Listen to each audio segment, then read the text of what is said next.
मध्य भारत का ये एक तरह से फेफड़ा है। इसने जितनी हवा साफ करके हम सबको दी है उतनी किसी ने नहीं दी है। इस जंगल को काटा जा रहा है और इसको काट कर यहां पर निकाली जा रही हैं कोयले की खदानें। कोयले की खदानें इसलिए निकाली जा रही हैं क्योंकि ये इलाका कोयले के खनन के लिए चुन लिया गया है और इस इलाके का लगातार विरोध लंबे समय से होता आ रहा है। अब सवाल इस बात का है, आप भी कहेंगे कि विकास और पर्यावरण का झगड़ा तो चलता रहता है, तो अगर आप वहां से कोयला नहीं निकालेंगे तो विकास कैसे होगा? तो कहीं ना कहीं दोनों में संतुलन ढूंढना पड़ेगा। तो सरकार सोच रही है कि थोड़ा जंगल काट दो, लेकिन ऐसा मामला नहीं है। जो आंकड़े मेरे पास हैं उनके हिसाब से पूरे देश की जो कोयले की ज़रूरतें हैं वो सिर्फ 2% ज़रूरतें यहां से पूरी होने वाली हैं। पहली चीज़, यानी ये इतना बड़ा कोयले का भंडार नहीं है कि इसके बगैर ये देश मर जाएगा। यहां से कोयला खोदने के लिए इसलिए मरे जा रहे हैं उद्योगपति क्योंकि यहां कोयला ज़्यादा गहरा नहीं खोदना पड़ता, आसानी से ऊपर ऊपर रखा हुआ निकाल लो, मुनाफा ज़्यादा खर्चा कम। इसलिए अब आप कहेंगे कि अडानी जी का तो ठेका है, इसमें कांग्रेस कहां से आ गई?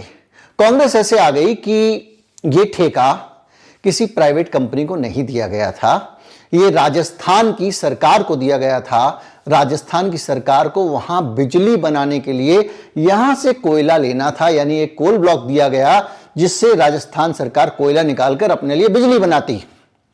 तो राजस्थान सरकार तो बाहर से कोयला खरीद खरीद कर बिजली बना रही है और उसने क्या किया, एक कंपनी बना ली जिस कंपनी में 30% की हिस्सेदारी सरकार की है और 70% की अडानी जी की है। और जितना कोयला यहां से अडानी जी खोलेंगे उसमें से 30% उनको फ्री मिलेगा।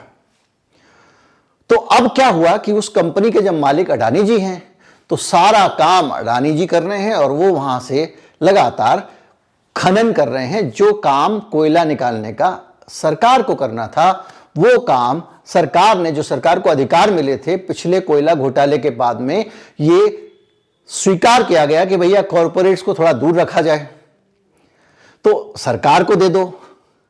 सरकार लेगी तो सस्ता कोयला मिलेगा तो जनता को सस्ती बिजली देगी। सरकार ने अडानी साहब को वो दे दिया। आप सब जानते हैं, मैं पहले भी बता चुका हूं कि इस देश का कोल इंडिया दुनिया का सबसे बड़ा कोयला भंडार भारत के पास है। सबसे बड़ी कोयला बनाने वाली कंपनी, खोदने वाली कंपनी कोल इंडिया है। और वो कोल इंडिया भारत में होने के बावजूद अडानी साहब और ये सबको पता नहीं क्यों बांटे जा रहे हैं। और उस कोल इंडिया का जहां तक सवाल है, उसने अभी तक अरण्य देव के इस इलाके के अलावा कोयले का जो पूरा उसके पास उत्खनन के लिए जगह मिली हुई हैं, उन जगहों का उसने इस्तेमाल ही नहीं किया है। जेम एक संस्था है जो मॉनिटरिंग करती है पूरी दुनिया में, जियोग्राफिकल एनवायरनमेंट मॉनिटरिंग। उस संस्था का कहना है कि उसकी जो रिपोर्ट है उसके हिसाब से भारत में अभी तक कोयले की जितनी खदानें हैं कोल इंडिया के पास, उन खदानों में से कोल इंडिया ने केवल 1% कोयला निकाला है। यानी आपके घर में 100 कमरा कोयला रखा हुआ है, एक कमरे के जितना कोयला निकाल पाए हो और आप कह रहे हो कि और नई खदानें लाओ। जब आपके पास इतना कोयला है, खदानें हैं, उनका इस्तेमाल नहीं कर पा रहे हो तो नया जंगल क्यों बर्बाद करना? और उसमें भी बड़ी रोचक बात है कि ये जो खदानें 1% यूटिलाइज कर पा रहे हैं, इस देश की अभी तक की जो खदानें हैं, जो खुली हुई खदानें हैं, उसके पूरे डिटेल्ड आंकड़े हैं, कौन सी खदान कितनी खुली है, कितनी नहीं खुली है, ये पूरी रिपोर्ट है जेम की। मैं उसकी लिंक डाल दूंगा नीचे, आप आराम से पढ़िएगा। उसके बावजूद आप नया कोयला खोद रहे हैं, पर्यावरण का नाश कर रहे हैं, पेड़ों को काट रहे हैं। और कोयला आपको कितने साल के लिए चाहिए? क्या भारत को अगले 2000 साल के लिए कोयला चाहिए? नहीं। 1% कोयला आप निकाल रहे हो, 100 गुना कोयला आपके पास इन खदानों में भंडार है। यानी 100 साल का कोयला तो आज भारत सरकार के पास उन खदानों में है जिनसे पहले ही खनन हो रहा है। अब अगर इस कोयले को आप 100 साल के बाद के लिए आपको अरण्य का कोयला चाहिए तो सुनिए, 100 साल के बाद आपको इस कोयले की जरूरत नहीं है, क्योंकि 100 साल के बाद भारत को कोयले की जरूरत नहीं है। 70 साल बाद यह देश कोयला, डीजल, पेट्रोल या जितने भी ऐसे ऊर्जा के स्रोत हैं जो कार्बन निकालते हैं, जो रिन्यूएबल नहीं है, उनका इस्तेमाल बंद कर देगा, जिसको कहते हैं नेट जीरो। भारत सरकार अंतरराष्ट्रीय समझौते पर COP26 में हस्ताक्षर कर चुकी है। यानी अब भारत सरकार को और कोयला खोजने की जरूरत ही नहीं है, खोदने की जरूरत भी नहीं है, क्योंकि 2030 तक तो आप 45% धुआं उड़ाने वाली चीजों का इस्तेमाल बंद ही कर दोगे। आप ग्रीन एनर्जी की तरफ जाने वाले हो, आपने हस्ताक्षर किए हैं, भारत सरकार ने इस पर बयान जारी किया है, और मोदी जी विदेशों को ग्रीन एनर्जी एक्सपोर्ट करने का समझौता करके आए हैं। ब्रिटेन से समझौता किया है। भारत में खेतों में अब अनाज की जगह पे बड़ी संख्या में ऐसे खेत होंगे जहां पर सोलर पैनल लगेंगे, वो सोलर एनर्जी बनाएंगे। यूके में सूरज नहीं आता है तो भारत की सरकार वहां बिजली भेजेगी। ये समझौता है। भारत में धीरे धीरे करके पेट्रोल, डीजल, कोयला इत्यादि का इस्तेमाल बंद हो जाएगा। तो जब भारत में कोयले का इस्तेमाल आपको बंद करना है, अभी जो कोयला है आपके 100 साल के लिए काफी है, 70 साल बाद आप 100 ग्राम कोयला भी नहीं जलाने वाले हो, तो भैया ऐसी हड़बड़ी करने की जरूरत क्या है कि आप अपने देश में असंख्य लाखों करोड़ों पशु पक्षियों और बेकसूर जीवों की हत्या कर रहे हो। वहां से निकल निकल के हाथी दूसरे राज्यों में जाने लगे हैं। वहां के हाथियों का अभयारण्य है वो, और वो जाते हैं, कहीं गांव में जा रहे हैं, इंसानों के साथ में संघर्ष कर रहे हैं। पक्षी, पक्षी, गिलहरी, आप जितने कल्पना कर सकते हैं, क्योंकि इतने वहां पर जैव विविधता है जिसकी हम कल्पना शहर वाले कर भी नहीं सकते हैं, वो सब मारे जा रहे हैं। पेड़ कटता है, ऊपर से चिड़ियां गिरती हैं, बच्चे गिरते हैं, तड़पते हैं, मर जाते हैं। ये सब कुछ वहां पर हो रहा है, और इसको रोकने के लिए इस देश के कानून के दायरे में जितना संघर्ष हो सकता है लोग कर रहे हैं, और उस संघर्ष को सुनने वाला कोई नहीं है। ये सबसे बड़ी विडंबना है। और इस मामले पे अब हम आगे बात करेंगे उन लोगों से जो इस पूरे आंदोलन से जुड़े हुए हैं। मैं कोशिश करूंगा कनेक्ट करने की आंदोलनकारियों से, उन लोगों से जो इस आंदोलन को वहां पर चला रहे हैं। चलते हैं उन्हीं के पास।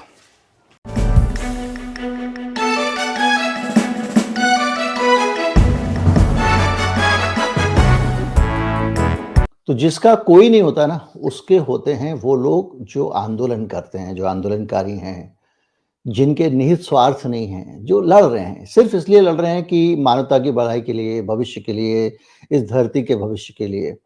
अगर इतने पेड़ कट जाएंगे तो उसका मतलब क्या होगा। तो इन सारी चीज़ों को समझने के लिए जो इस पूरे संघर्ष में लगे हुए हैं, दिन रात एक कर रहे हैं, उनमें से एक हैं आलोक शुक्ला, जो हसदेव की लड़ाई पिछले 10 साल से लड़ रहे हैं। उनसे हम समझने की कोशिश करते हैं कि ये मसला है क्या। शुक्ला साहब, क्या मसला है? बहुत शुक्रिया इस चर्चा के लिए। मसला ये है कि हसदेव अरण्य मतलब जंगल, तो हसदेव नदी के कैचमेंट में स्थित एक बहुत ही खूबसूरत समृद्ध जंगल का इलाका है। लगभग 1870 वर्ग किलोमीटर के आसपास। ये वो वन इलाका है जो उत्तर छत्तीसगढ़ के 4 जिलों में स्थित है, और हसदेव नदी वहां से बह के निकलती है, जिस पर बना मिनी माता बांगो बांध है, और उससे 4 लाख हेक्टेयर की सिंचाई होती है। आदिवासियों की आजीविका संस्कृति तो उस वन क्षेत्र से जुड़ी हुई है, लेकिन उसके साथ महत्वपूर्ण है कि बहुत ही समृद्ध जैव विविधता का इलाका है, वन्य प्राणियों का रहवास है। अब मसला यह है कि जो जंगल है, उस जंगल के नीचे कोयला है, और हम जानते हैं कि जहां कोई खनिज निकलता है तो उसकी पूरी परिभाषा बदल जाती है, और वो एक प्राथमिकता जो है उस खनिज को निकालने की होती है। तो हसदेव का पूरा संघर्ष यही है कि जो समृद्ध वन इलाका है, वहां पे जो कोयला खनिज है, जो कोल ब्लॉक्स हैं, उनको शुरू करने की कोशिश की जा रही है, जिसको बचाने को लेकर पिछले 1 दशक से वहां के आदिवासी, उनकी ग्राम सभाएं लगातार आंदोलनरत हैं, संघर्षरत हैं कि वो क्षेत्र बच जाए। तो इसमें यहाँ पे अगर ये हटता है तो क्या नुकसान होगा? क्यों आप लोग चाहते हैं कि वो बच जाए? क्या वजह है? एक रॉ आदमी के लिए 10वीं 12वीं के किसी बच्चे के लिए अगर ये पूरी समस्या को समझना हो, तो क्यों बचाना ज़रूरी है? जंगल है, काट दीजिए, तो कोयला निकालने दीजिए। एक मोटा-मोटा लगता है, कोयला कहाँ से आएगा देश में? बिजली कैसे चलेगी? कल कारखाने कैसे बचेंगे? हालाँकि जब मैं आपसे बात कर रहा हूँ, उससे पहले मैं इस प्रोग्राम में बता चुका हूँ कि भारत में अभी वर्तमान में जो कोयला खदानें हैं, वो खदानें करीब 1% ही हम उनका इस्तेमाल कर पाए हैं। अभी इसका 100 गुना कोयला वहाँ से निकाला जा सकता है और ये रिपोर्ट इंटरनेशनल रिपोर्ट है, जैम की रिपोर्ट है, बिल्कुल, जिन्होंने बिल्कुल, सही। हाँ, कि उन वर्तमान खदानों से काफ़ी निकाला जा सकता है। उसके बावजूद मैं समझना चाहता हूँ कि इसमें क्या नुकसान होगा? जी, तो मैं दोनों सवालों को एक-एक करके मैं रखता हूँ। पहले नुकसान की बात करते हैं, फिर जी, दूसरा सवाल कि क्या हसदेव से ही कोयला निकालना ज़रूरी है, जो जी, जी, दूसरा हिस्सा है। देखिए, नुकसान की सवाल ये है कि ये जो पूरा हसदेव का इलाका है, जी, 2010 में केंद्रीय वन एवं पर्यावरण मंत्रालय ने इस इलाके को खनन के लिए नो गो घोषित किया था। नो गो घोषित किया था, उसके पीछे 4-5 कारण थे। यही घनों का जो वन है उसकी घनत्वता, जो जैव विविधता है, वन्य प्राणियों का रहवास और जो वहां से निकलने वाले जल स्रोत है। हाल ही में भारतीय वन्यजीव संस्थान, जो कि एक केंद्र का ही संस्थान है, उसने अपनी एक रिपोर्ट अध्ययन किया है पूरे हसदेव के इलाके पर। जी, उस रिपोर्ट में उन्होंने ये कहा है कि यदि हसदेव में खनन हुआ तो जो जी, हसदेव नदी और बांगो बांध, उसके अस्तित्व पे संकट होगा और हसदेव नदी लगभग खत्म होगी आने वाले दिनों में। दूसरा उन्होंने ये कहा कि छत्तीसगढ़ में चूंकि वो इलाका है महत्वपूर्ण वन्य प्राणियों का रहवास है। 9 ऐसे मैमल्स हैं जो कि जी, शेड्यूल 1 के वहां पे हैं। करीब 150 से ज्यादा ऐसी वनस्पति हैं जो संवेदनशील हैं, विलुप्त प्राय हैं। जी, करीब 67 से ज्यादा चिड़िया हैं, बर्ड्स हैं, जो कि जिसमें 16 से ज्यादा जो ऐसी हैं जो कि विलुप्त प्राय प्रजाति की हैं। तो जी, हाथियों का ये बहुत रहवास इलाका है और उनका आवाजाही का रास्ता है। तो डब्ल्यूआईआई ने कहा कि यदि यहाँ खनन होता है, तो छत्तीसगढ़ जो पहले से ही मानव हाथी संघर्ष की समस्या से जूझ रहा है, आने वाले दिनों में खनन के कारण जो मानव हाथी संघर्ष है वो इतना बढ़ जाएगा कि कभी भी इसको संभाला नहीं जा सकता। और मानव हाथी संघर्ष की समस्या को हम ऐसे समझ सकते हैं कि शायद पिछले 5 सालों में इस संघर्ष से 205 के आसपास लोग और लगभग 50 के आसपास हाथी मारे जा चुके हैं संघर्ष के कारण। और ये समस्या दिन पे दिन बढ़ती जा रही है। ये जो जंगल है ये छत्तीसगढ़ नहीं बल्कि पूरे मध्य भारत के फेफड़े के रूप में जाना जाता है। और यदि ये जंगल कट गया तो जो पूरा हमारा ऑक्सीजन का स्रोत है, हमने कोविड में सीख लिया है कि ऑक्सीजन हमारी कितनी महत्वपूर्ण है। ये भी कहा जाता है कि जो पूरे देश का मानसून है, मानसून के नियंत्रण में इस जंगल की बहुत बड़ी भूमिका है। तो ये सिर्फ जंगल नहीं है, ये मतलब कोई एक सामान्य प्लांटेड जंगल नहीं है, बल्कि साल का प्राकृतिक जंगल है, जिसे कभी वापस बनाया नहीं जा सकता। और यदि इसका विनाश हुआ तो वन्य प्राणियों पे प्रभाव होगा, जो विविधता का विनाश होगा, जंगल खत्म होंगे, जो जल स्रोत है, हसदेव नदी खत्म होगी, उससे 4 लाख हेक्टेयर में जो किसानों को पानी मिलता है वो प्रभावित होगा। और जो सबसे बड़ा पर्यावरण का विनाश, जो आज जलवायु परिवर्तन का संकट हमारे पूरी दुनिया के सामने है, ये जंगल का विनाश उसको और कहीं ना कहीं आगे बढ़ाएगा। ये अगले एक सवाल 500, 100, 500, 1000 साल लगा के भी दोबारा ऐसा कोई जंगल इस धरती को नहीं दिया जा सकेगा। एक बार इंसान के हाथ से निकल गया, हमेशा के लिए चला जाएगा।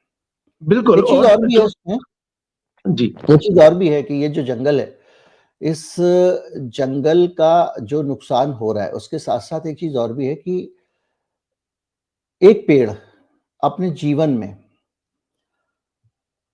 जितनी कार्बन डाइऑक्साइड एब्ज़ॉर्ब करता है, क्योंकि यहाँ अभी इसको काटेंगे तो उसके नीचे से कोयला निकालेंगे, कोयले से प्रदूषण होगा और भारत सरकार हमारी नेट ज़ीरो के लिए 2070 तक हम लोग शून्य एमिशन, जीरो एमिशन वाले देश बन जाएंगे, जिसमें से कोयला और क्या कोई भी ऐसा तेल और कोयला या कोई कोई भी फॉसिल चीज फ्यूल जो, का उपयोग ही नहीं हाँ होगा, हाँ, बिल्कुल। फॉसिल फ्यूल यूज ही नहीं होगा। और हम 47% जीडीपी का इसको करना चाहते हैं 2030 तक। तो ऐसी हालत में हमारे को आने वाले समय में कोयले की जरूरत कम पड़ेगी, बल्कि खत्म करनी है हमको कोयले की जरूरत।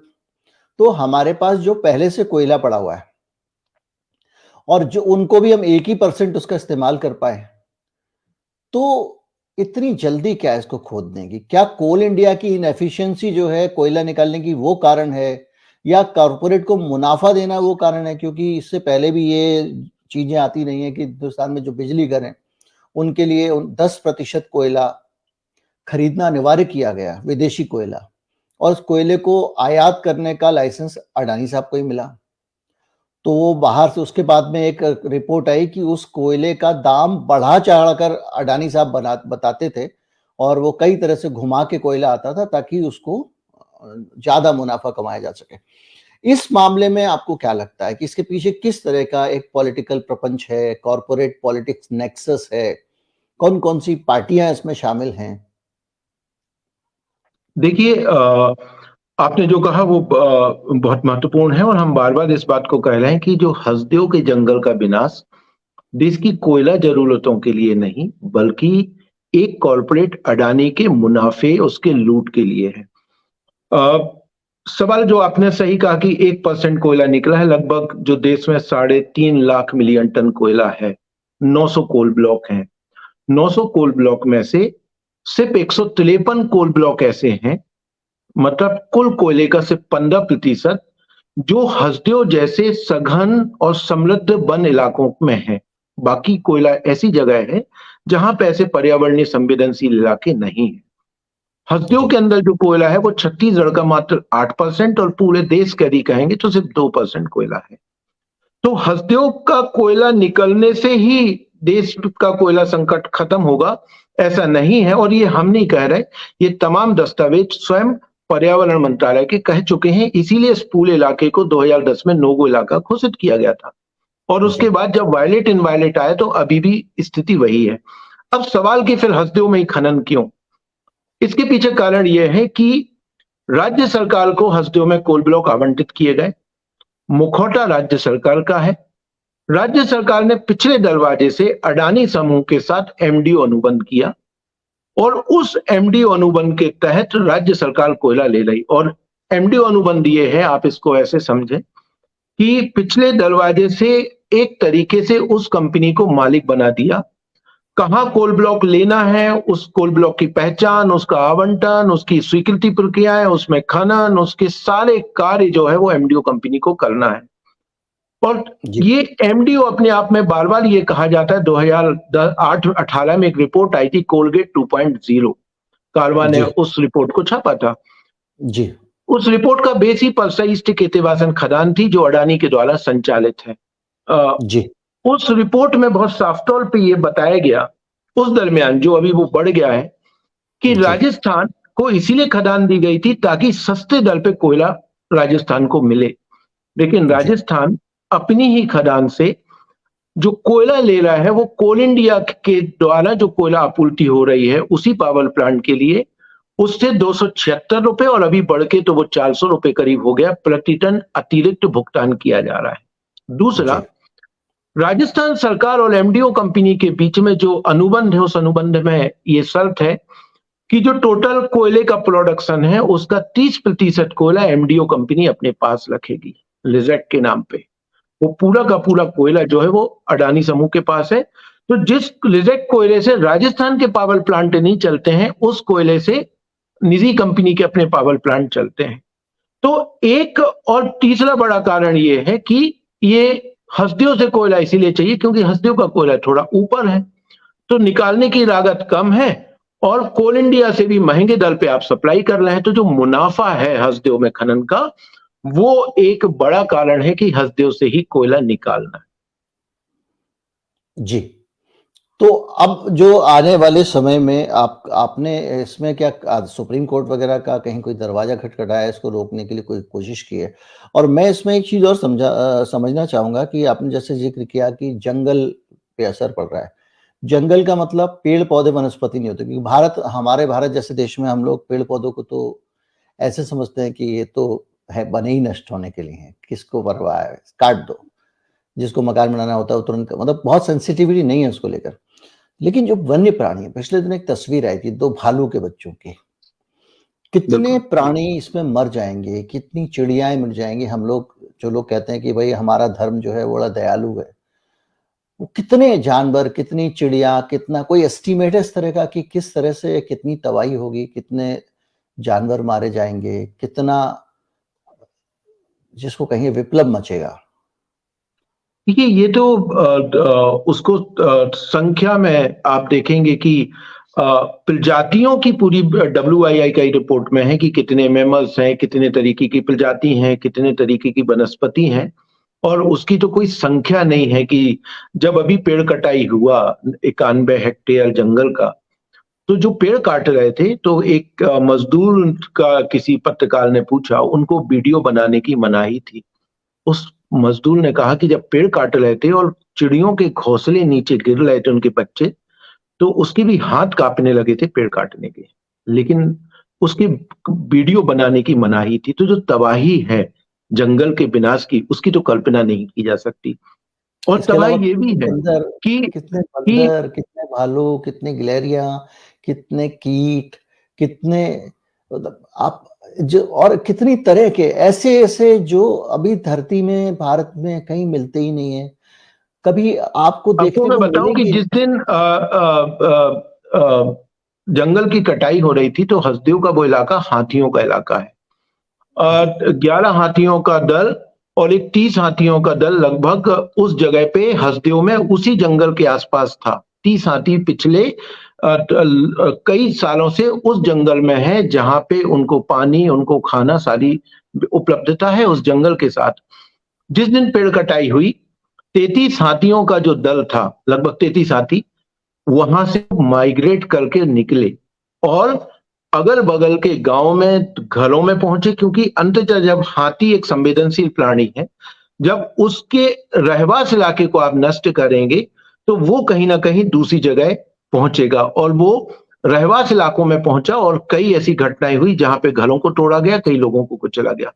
तो जो विनाश की कल्पना है वो सोचना ही बस है, वो बहुत ही भयानक है और उस जंगल अभी के विनाश मैं एक का। रिपोर्ट पढ़ रहा था कि महाराष्ट्र के गढ़चिरौली इलाके में, इधर पचमढ़ी में, मध्य प्रदेश के कई जगहों पर यहाँ के हाथी माइग्रेट कर के जा रहे हैं, क्योंकि उनको, उनके लिए जंगल बचा ही नहीं। हाथी थोड़ी देर चल लेता है, चलिए चला जाएगा, लेकिन उसके बारे में सोचिए, जानवर, जंगली बिल्लियाँ हैं जो चल नहीं पाते हैं, दूर तक ट्रैवल नहीं कर पाते हैं, गिद्ध हैं, चिड़ियाएँ हैं। उन, मतलब आप सोचिए कि आप करोड़ों जान ले रहे हैं, करोड़ों, सिर्फ़ किस लिए? लाला जी की तिजोरी भरने के लिए। लाला जी की किसी से दोस्ती है, किसी पार्टी को चंदा देते हैं। पूरा देश, ऐसा लगता है कि सिर्फ़ एक काम में लगा हुआ है। पूरा देश जो हमने आज़ाद करा था 47 में, वो एक क्रोनी कैपिटलिज़्म में, एक किसी कॉर्पोरेट के लिए, एक किसी उद्योगपति के लिए सौंप दिया गया। आज आज जो स्थिति छत्तीसगढ़ में बन चुकी है, जिस संकट की ओर भारतीय वन्यजीव संस्थान ने इशारा किया, इशारा नहीं किया, चेतावनी दी। उन्होंने ये कहा कि हसदेव में थोड़ा सा भी डिस्टरबेंस आपने किया किसी भी परियोजना के नाम पे, उसके उससे जो वन्य प्राणियों के रहवास पे जो संकट होगा, विशेष रूप से हाथी से, और फिर पूरे प्रदेश में जो संघर्ष बढ़ेगा, उसको संभाला नहीं जा सकता, और उसके नतीजे दिखने लगे हैं। जब 33 हाथी उस जंगल से निकले, तो उसके नजदीक में अंबिकापुर शहर है। अंबिकापुर शहर, उसके आसपास गांव बस्तियों के अगल बगल में डेरा डाल के रखे हुए हैं। कल रात ही 2 लोगों को हाथियों ने कुचला है। लगभग ऐसा सप्ताह कोई नहीं जाता जिस दिन हाथियों से कुचल के इंसान नहीं मारे जा रहे हैं। तो सवाल है कि आप किस विकास की बात कर रहे हैं? ये विकास तो नहीं है ना।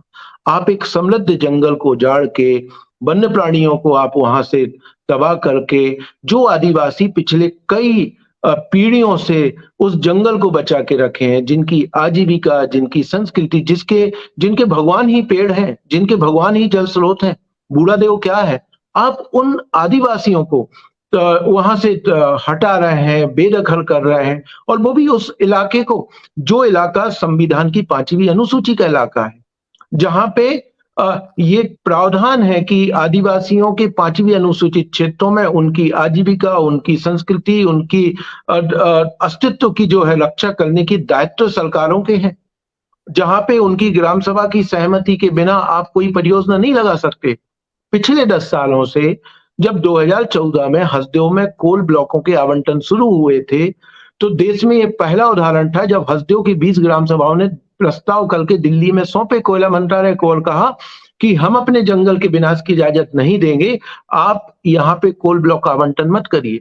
बावजूद इसके 7 कोल ब्लॉकों के आवंटन किए गए, और आवंटन करने के बाद लगातार वहां की ग्राम सभाएं विरोध करती रही, बार बार प्रस्ताव किए कि हम अनुमति नहीं देंगे, लेकिन खनन कंपनी और राज्य के प्रशासनिक अधिकारियों के द्वारा फर्जी तरीके से दस्तावेज करके स्वीकृति हासिल की गई। शायद आप भारत जैसे देश में, अगर आप सरल तरीके से समझे, तो मैं एक भारत का आम नागरिक हूँ और मेरे पास कोई ताकत नहीं है, मेरे पास एक लाठी भी नहीं है, डंडा भी नहीं है। वो इसलिए नहीं है क्योंकि मुझे लगता है कि हमारे देश की पुलिस, हमारे देश की सरकार और इस देश का कानून मेरी रक्षा करेगा, मेरे लिए खड़ा हुआ है।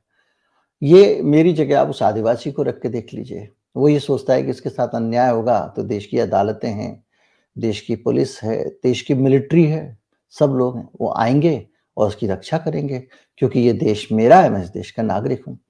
और अगर सरकार और सरकार के जितने अंग हैं, चाहे वो पुलिस हो, फौज हो, वो सब कुछ लोगों के लिए काम करने लगे, कुछ लोगों के मुनाफे के लिए काम करने लगे, कितनी पीड़ा होती होगी उस आदिवासी को। सोचिए, जो कह रहा है कि मैं कहीं से भी गलत नहीं हूँ, मेरा अधिकार है, कानून मुझे हक देता है, ये मेरा अधिकार है, मुझे जीने का हक है, ये मेरे रहने का हक है, मेरी जमीन मुझसे कोई नहीं छीन सकता, ये कानून ने मुझे आश्वासन दिया है, संविधान ने दिया है। और कुछ लोग मिल जाते हैं आपस में, और ताकत भी उनके पास में है, पुलिस भी उनके पास में है। कितनी बेचारगी इस भारत के नागरिक को इस व्यवस्था में महसूस होती होगी। ये सिर्फ लोकतंत्र के खत्म हो जाना एक मुहावरा जैसा दिखता है, लेकिन सिर्फ मुहावरे की बात नहीं है, ये एक इंसान के पूरी तरह से अस्तित्व को खत्म हो जाने वाली बात है। वो क्या करे, उसको कोई दिलासा देने वाला नहीं, कोई आश्वासन देने वाला नहीं, कम से कम उन लोगों में से जो लोग व्यवस्था चला रहे हैं। ऐसे में आप जैसे लोग आते हैं, उनके लिए लड़ते हैं, बात करते हैं, अधिकार की बात करते हैं, और आप लोग भी उसी उम्मीद से आते हैं कि कभी ना कभी कुछ बदलेगा, कुछ बेहतर होगा, जीतेंगे। और ये सब कुछ आंखों से आप देख रहे हैं, उन पशु पक्षियों को देख रहे हैं, मर जाते हैं, जिनके लिए संरक्षण में कानूनी इंतजाम है, लेकिन वो कानून उनके संरक्षण के लिए नहीं आ रहा है। जिनके संरक्षण के लिए संस्थाएं बनी हुई हैं, वो संस्थाएं भी रिपोर्ट दे रही हैं, कोई सुन नहीं रहा है। हर तरफ एक अजीब सा तबाही का आलम है, सिर्फ इसलिए कि किसी आदमी के खाते में नंबर्स बढ़ जाएंगे। उन पैसों का उसको कोई इस्तेमाल नहीं करना है, वो पैसा सिर्फ उसकी तृष्णा है, उसका लालच है। नंबर बढ़ जाएंगे उसके खाते में, ज्यादा बड़ा आदमी हो जाएगा, दुनिया का दूसरे से पहला अमीर हो जाएगा, इसके अलावा क्या है। और ये वाकई अपने आप में बड़ा चिंतित करने वाली बात है। और ये बताइए कि चलिए हम हिंदू बात करते हैं तो इतने जानवरों का आजकल तो माना जाता है कि हिंदू धर्म जो है वो सबसे बड़ा है। लोगों को ये भी समझ जाना चाहिए कि हिंदू धर्म जो है ना, वो सब इन्हीं के लिए ही है, वो तो आपको उसमें लपेट के इनके लिए पहुंचा देने का है, और वो आपके ऊपर नियंत्रण करने का तरीका है। तो जरा शुक्ला जी ये बताइए कि इसका धार्मिक महत्व क्या है, इस जंगल का, इस अरण्य का क्या धार्मिक महत्व है? क्या भगवान राम वगैरह का भी इससे कुछ कोई कनेक्शन है? ये कहा जाता है कि जो भगवान राम ने 14 वर्ष वनवास काटा है, उस वनवास का बड़ा हिस्सा जो है वो हसदेव के जंगलों में उन्होंने बिताया है। और जो हसदेव का जंगल है, इस पूरे अंबिकापुर से हसदेव होते हुए पिछले सरकार के द्वारा राम वन गमन पथ बनाया जा रहा था। और हसदेव के जंगल में ही वो स्थान है जहाँ पे सीतामढ़ी करके एक जगह है जहाँ पे ये कहा जाता है कि सबसे पुरानी नाट्यशाला है, जहाँ पे कई लंबे समय तक भगवान राम का मतलब रहना था। कुछ लोग फेसबुक पे लिख रहे हैं, ट्विटर पे भी लिख रहे हैं और इस तरीके की बातें कर रहे हैं कि आप अयोध्या में मंदिर तो बनवा रहे हैं, लेकिन जाके ये भी कहना कि जिस वनवास के समय जिन जंगलों में उन्होंने अपना वक्त बिताया था, उन जंगलों का विनाश हो रहा है। ये तो एक धार्मिक पक्ष जो आप कह रहे हैं, लेकिन वन धार्मिक गमन पक्ष इतना ही वन नहीं गमन है। पथ जो है, वो अगर आप मानते हैं, कुछ लोग राम जी को इतिहास पुरुष कहते हैं, तो भैया अगर बिल्कुल, आप इतिहास लेकिन पुरुष मानते हैं, तो आपके इतिहास के जो प्रमाण हैं, उनको मिट देंगे आप, उस ज़मीन को खोद के कोयला निकाल लेंगे, बिल्कुल, ताकि किसी की जेब में लेकिन आप पैसे डाल सकें। जो सवाल इतना ही नहीं है कि धार्मिक पक्ष सिर्फ इतना ही नहीं है। जब देश में कोई एक मंदिर, एक मस्जिद या कोई भी एक धार्मिक प्रतीक को नुकसान पहुंचा जाता है, तो आत्माएं, लोगों की भावनाओं को ठेस पहुंचता है।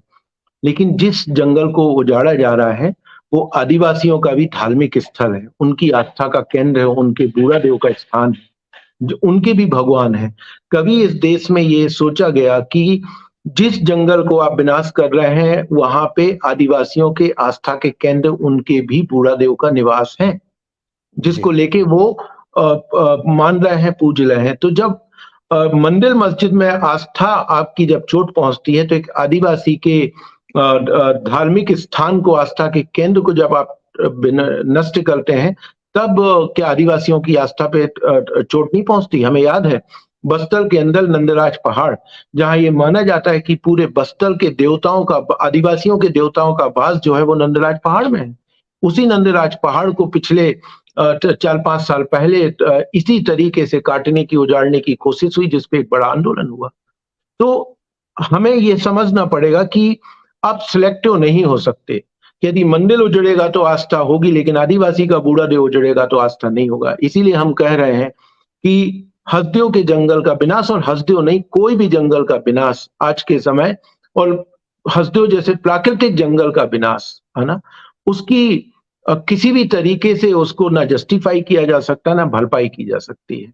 और जब आप कह रहे थे उस बात को, वो बहुत महत्वपूर्ण है कि लोकतंत्र, हम बार-बार इस बात को कहते हैं कि जब छत्तीसगढ़ में जब आप बस्तर पहुँचते हैं, जब हसदेव जैसे इलाकों में पहुँचते हैं, तो कहीं न कहीं लोकतंत्र दम तोड़ता दिखता है। लेकिन ये भी सच्चाई है कि उसी हसदेव के लोग, मुझे लगता है कि मैंने पिछले 2 दशक के संघर्षों में हसदेव के संघर्ष को ये देखा कि शांतिपूर्ण तरीके से, लोकतांत्रिक तरीके से हसदेव के लोगों ने, कानून का ऐसा कोई दरवाजा नहीं है जहां नहीं गए हों।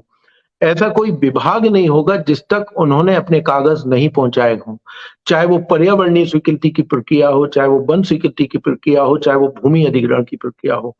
हर दरवाजे पे, हर सरकार के बीच में हसदेव के लोग पहुंचे हैं, लेकिन उसके बावजूद भी, इसीलिए हम बोलते हैं कि हसदेव के साथियों के संघर्ष को सलाम, कि वो इस निराशा के दौर में भी अपने संघर्ष को जिंदा रखे हुए हैं, लड़ रहे हैं, और अभी भी उम्मीद के साथ लड़ रहे हैं, लोकतंत्र पे विश्वास करते हुए, कानूनों में विश्वास करते हुए लड़ रहे हैं कि कहीं ना कहीं उनको न्याय मिलेगा, और इसी उम्मीद के साथ वो संघर्ष जारी।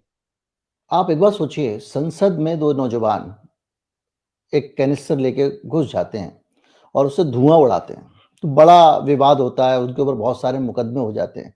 लेकिन बात इस बात की है कि उसी छत्तीसगढ़ में, जहाँ नक्सलवादियों का इतना प्रभाव है, जहाँ पर लोग अशांत संघर्ष जिसको कह सकते हैं, हिंसक संघर्ष का रास्ता अपनाने का विकल्प उन आदिवासियों के पास है, वो नक्सलवाद का रास्ता अपना सकते हैं।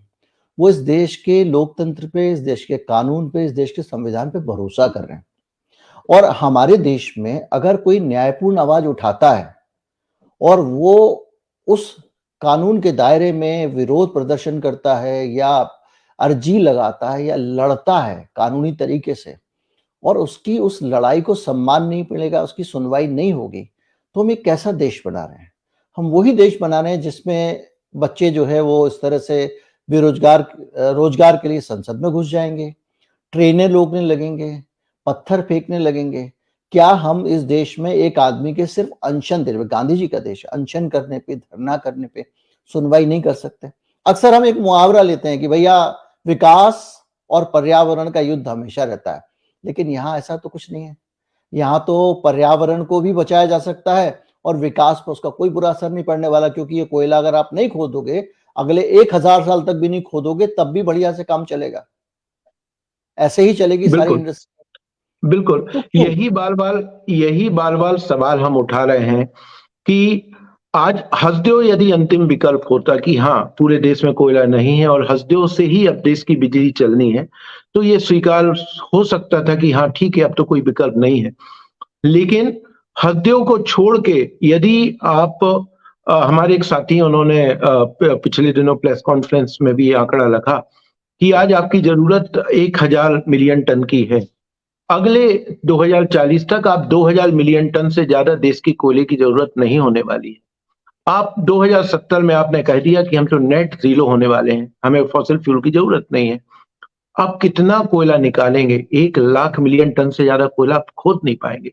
30% से ज़्यादा आप कोयला खोद नहीं पाएँगे। तो हसदेव का विनाश आज क्यों किया जा रहा है? यही तो सबसे बड़ा सवाल पूछा जा रहा है। और जो एक महत्वपूर्ण है कि अ, जिस दिन हसदेव की जो पेड़ कटाई हुई, अ, लोगों का हसदेव के लोगों की धैर्यता, उनके लोकतंत्र पे विश्वास करते हुए जिस तरीके से संघर्ष कर रहे हैं, गिरिजेश जी, आप विश्वास करेंगे कि पेड़ कटाई जिस दिन हुई उस दिन जो अमानवीय व्यवहार वहां के लोगों के साथ किया गया, गांव के सरपंच, जो वो भी एक संवैधानिक पद पे है और यदि वो विरोध कर रहा है तो उसका हक है। सुबह 3 बजे पुलिस उनके घर पहुंचती है, 4 बजे घर पहुंचती है। सोते हुए एक सरपंच है, वो कपड़े भी नहीं पहना है, उसको ऐसी स्थिति में जो है वहां से लेके पूरे दिन हिरासत में रखा जाता है। तो एक अमानवीय व्यवहार जिस तरीके से आप अडानी के लिए, अडानी एक अडानी। बिल्कुल एक पूंजीपति के लिए कर रहे हैं, वो अपने आप में भयानक है। हमें याद है कि 2021 में जब 300 किलोमीटर पैदल चल के लोग रायपुर पहुंचे थे, पदयात्रा करके बाकायदा, लगभग 400 लोग, और पहुंच के जब राज्यपाल से मिले, चूंकि राज्यपाल 5वीं अनुसूची इलाकों की प्रशासक हैं, तो राज्यपाल ने कहा कि आपके साथ अन्याय नहीं होने दिया जाएगा और जो फर्जी ग्राम सभाओं के आधार पर सहमति दी गई है उनकी जांच की जाएगी। राज्यपाल ने चीफ सेक्रेटरी को पत्र लिखा कि इसकी जांच की जाए और जांच होने तक कोई भी कार्रवाई आगे नहीं होनी चाहिए। आज हम 2021 में लिखा पत्र 2024 में बैठे हैं, लेकिन कोई भी सरकार उसकी जांच भी करना मुनासिब नहीं समझा और बेशर्मी के साथ हसदेव के पेड़ों की कटाई आगे शुरू करवा दी गई। पिछले साल भी हुई और इस साल भी हुई। तो सवाल ये है कि अंततः लोगों के पास विकल्प क्या है, रास्ता क्या है? जी गिरिजेश जी, आप कुछ करें। मैं यही कह रहा था कि क्या लोकना चाहते हैं हम, कैसा देश देखना चाहते हैं, कैसा लोकतंत्र देखना चाहते हैं। और यही अपने आप में इस देश के लोगों के लिए एक बड़ा संदेश है कि लोकतंत्र का महत्व समझिए। आज आपके पास लोकतंत्र है, अगर साल भर बाद नहीं रहा और इससे भी बुरा हाल हुआ, तो जाहिर बात है कि कम से कम जो लोग संघर्ष कर रहे हैं, जहाँ पे भी कर रहे हैं, उनको सपोर्ट करिए। जो लोग संगठित हैं, उनको सपोर्ट करिए। एक ट्वीट लिख सकते हैं, लिख दीजिए। एक पोस्ट लिख सकते हैं, लिख दीजिए। कुछ एप्लीकेशन लिख सकते हैं, लिख दीजिए। कुछ पत्र लिख सकते हैं, लिख दीजिए। क्योंकि अब अगर हम अभी नहीं खड़े होंगे, तो एक मेंढकों वाला किस्सा है जिसमें कुछ मेंढकों को धीरे-धीरे पानी गर्म किया जाता है और वो उस पानी में पड़े रहते हैं कि थोड़ा, और अपनी एनर्जी खर्च करते हैं। जब वो पानी उबलने लगता है और ज़िंदगी पे बनाती है, तो उनके इतनी ऊर्जा नहीं होती है कि उससे फुदक कर बाहर निकल जाएँ। जब भी मैं अपने देश के नागरिकों से, आपका बहुत-बहुत धन्यवाद आलोक जी। आप इस संघर्ष को जारी रखे और आपने बड़ा बहुमूल्य समय निकाला और हमको दिया। मैं आपका आभार व्यक्त करता हूँ और मैं चाहता हूँ कि आप जो हैं वो इस संघर्ष को जारी रखें और आलोक जी जैसे लोगों का जो संघर्ष है, उस संघर्ष को हमको समर्थन देना पड़ेगा। जब भी आप चींटियाँ के लिए आटा डालते हैं, जब भी आप कबूतरों के लिए दाना डालते हैं, जब भी आप किसी प्राणी को रात को गर्म कपड़े पहनाने जाते हैं, जब भी आप किसी कुत्ते को बिस्किट देते हैं, जब भी जाते हैं, जहाँ भी जाते हैं, कोई गरीब आपको दिखता है उसकी मदद करते हैं, तो याद कीजिएगा कि ऐसे हज़ारों जानवर और हज़ारों गरीब किसी एक आदमी के फ़ायदे के लिए मारे जा रहे हैं या उन्हें परेशान किया जा रहा है। उम्मीद करता हूं कि इस संदेश को आप ले चुके हैं और आप समझेंगे कि इस देश में हसदेव की समस्या कुछ पेड़ काटने की समस्या नहीं है, ये बड़ी समस्या है, मेरे आपके लोकतंत्र की समस्या है। वीडियो को ज़्यादा से ज़्यादा लोगों तक पहुंचाएं, चैनल को सब्सक्राइब नहीं किया है तो कर लें। नमस्कार, जय हिंद।